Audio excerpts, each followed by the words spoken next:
जय सीताराम। सभी सनातन प्रेमियों को मेरा प्रणाम। तो आइए मित्रों और श्री रामचरितमानस की शुरुआत करते हैं।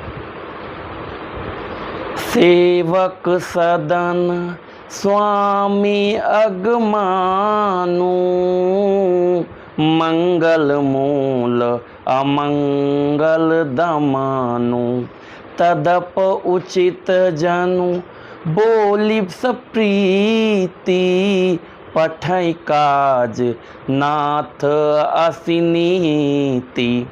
यद्यपि सेवक के घर स्वामी का पधारना मंगलों का मूल और अमंगलों का नाश करने वाला होता है, तथापि हे नाथ, तो यही था कि प्रेम पूर्वक दास को ही कार्य के लिए बुला भेजते। ऐसी ही नीति है।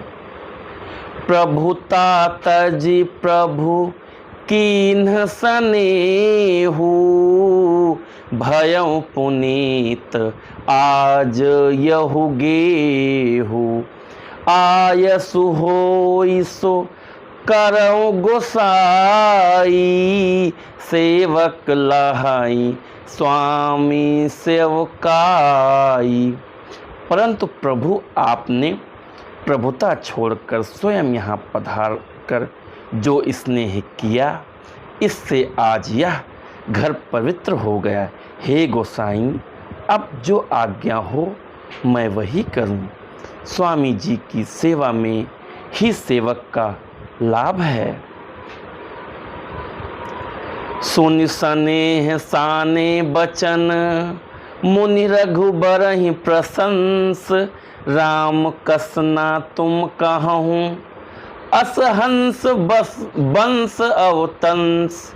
श्री रामचंद्र जी के प्रेम में सने हुए वचनों को सुनकर मुनि वशिष्ठ जी ने श्री रघुनाथ जी की प्रशंसा करते हुए कहा, हे राम, भला आप ऐसा क्यों ना कहें, आप सूर्य वंश के भूषण जो हैं।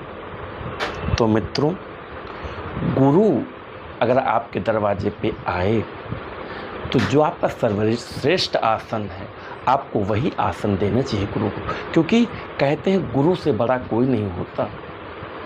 जीवन का जो आपका ज्ञान है वो गुरु ही देता है, शिक्षा दीक्षा।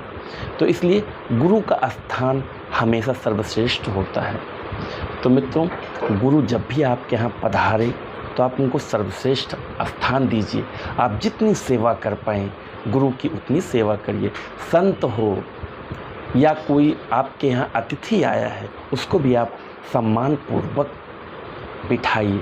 जो आप यथाशक्ति जो भी कुछ आप कर सकते हैं उसकी सेवा उस तरीके से करिए।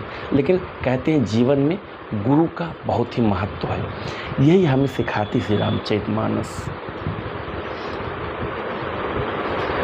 बरनि राम गुनु शील सुभाऊ, बोले प्रेम पुलकी मुनिराऊ।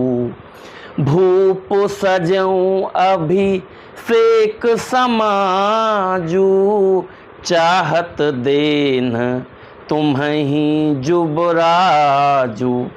श्री रामचंद्र जी के गुणशील स्वभाव का बखान कर मुनिराज प्रेम से पुलकित होकर बोले, हे रामचंद्र जी, राजा दशरथ जी ने राज्य अभिषेक की तैयारी की है।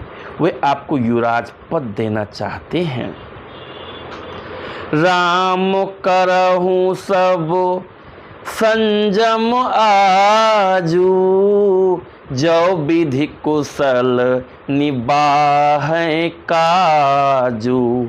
गुर सिख दे राई पहि गयऊँ, राम हृदय अस विस्मय भयऊँ। इसलिए हे राम जी, आज आप उपवास हवन आदि विधि पूर्वक सब संयम कीजिए, जिससे विधाता कुशल पूर्वक इस काम को निभाह दें, सफल कर दें।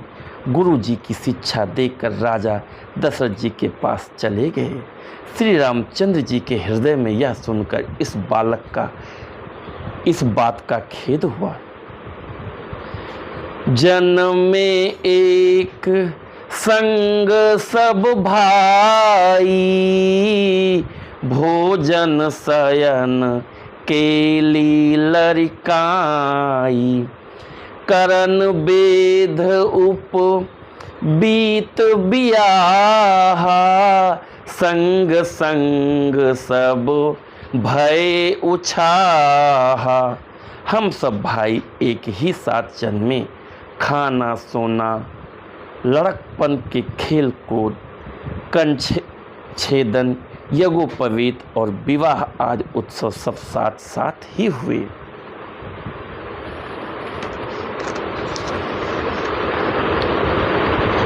बिमल वंश यहु अनुचित एकु, बंधु बियाई बड़े ही अभिषेकु।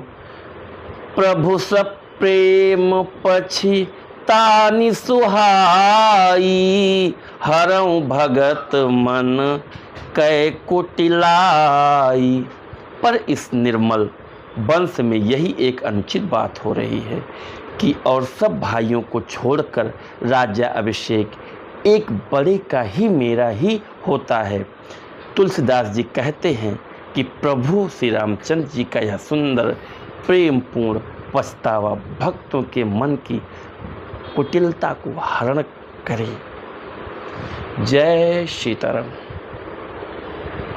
तो मित्रों, जब श्री रामचंद्र जी को भी बोला गया कि आपको राज्य अभिषेक दिया जा रहा है, आप राजा बनाए जा रहे हैं, तब श्री रामचंद्र जी को बहुत पछतावा हो रहा है कि हम सारे भाई एक साथ खेले कूदे, सारे एक साथ बड़े हुए, सबका एक साथ कर छेदन हुआ, सबका एक साथ यज्ञोपवीत संस्कार हुआ, सबका एक साथ विवाह हुआ, तो राजा मुझे ही क्यों बनाया जा रहा है।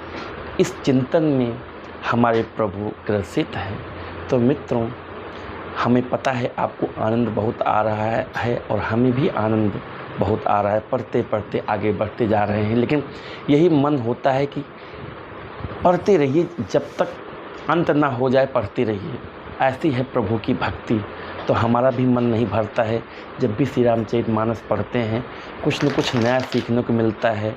मैं आपसे बोलता भी हूँ कि जब भी आप गोता लगाते हैं श्री रामचरितमानस रूपी इस गंगा में, आपको कुछ न कुछ नया मोती मिलता है, यूनिक मोती मिलता है।